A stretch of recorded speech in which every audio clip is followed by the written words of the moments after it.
What's really interesting is the Septuagint, the ancient Greek translation, in some manuscripts has, but if you hate her, divorce, right? It's in the imperative, right? If you hate, you must divorce if you hate the woman. The Vulgate, which was translated between the years 390 to 405 by Jerome, what Christians call Saint Jerome, and he's translating from the Hebrew. He says, when you have hatred, divorce. So that's really interesting. We have this idea that, well, Christians are against divorce. Jerome's translating from the Hebrew, and he translates when you have hatred, divorce with the imperative. And where's he getting that? He's getting it from the Septuagint, the ancient Greek translation.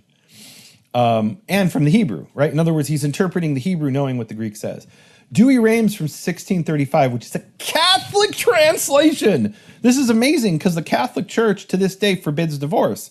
But in their Bible in Malachi, it says if you hate someone, you should divorce her. In the Douay-Rheims translation English, when thou shalt hate, dismiss, right? Dismiss is a euphemism for divorce.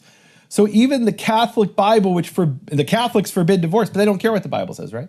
Or they say the Bible isn't binding, is really what they say, to be fair. They say it's the Bible plus church tradition, and church tradition forbids divorce.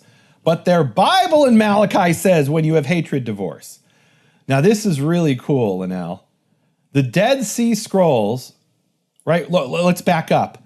Targum Jonathan said, if you hate her, divorce her. That's an Aramaic translation. The Hebrew doesn't say that. The Hebrew says, for he, the man, who has violence on his garment, who covered his garment with violence, hated divorce. Right? How did he cover his garment with violence? He hated divorce, and so he was messing around with another woman or married another woman. Or just left the woman with the inability to remarry, right? She's the agunah. She's the anchored woman, the chained woman. So we have this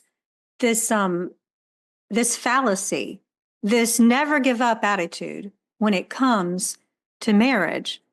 But there are times that you should, especially when your wife is your enemy or your husband is your enemy.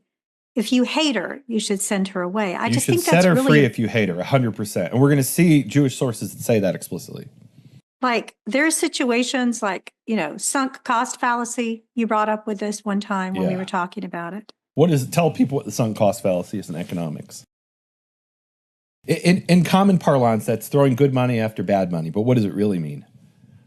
It means you've already invested so much you can't give up at this point, right? Basically.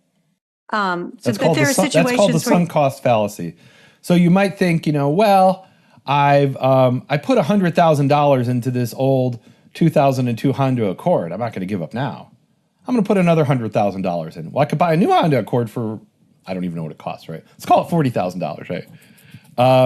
I have literally no idea because I've only ever bought 2 cars in my life and they're both used. But that's the sunk cost fallacy. I'm going to put more money into it because I already put so much money into it. And in this case, if you hate the woman, you should set her free. You owe it to her. Otherwise, you're betraying her.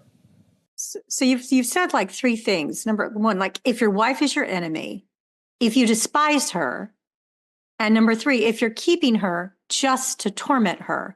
Like, it's my sweater. No one else will ever have that sweater. Those are reasons for divorce. Look, and it could be not that no one else will ever have her. I don't want her to be happy.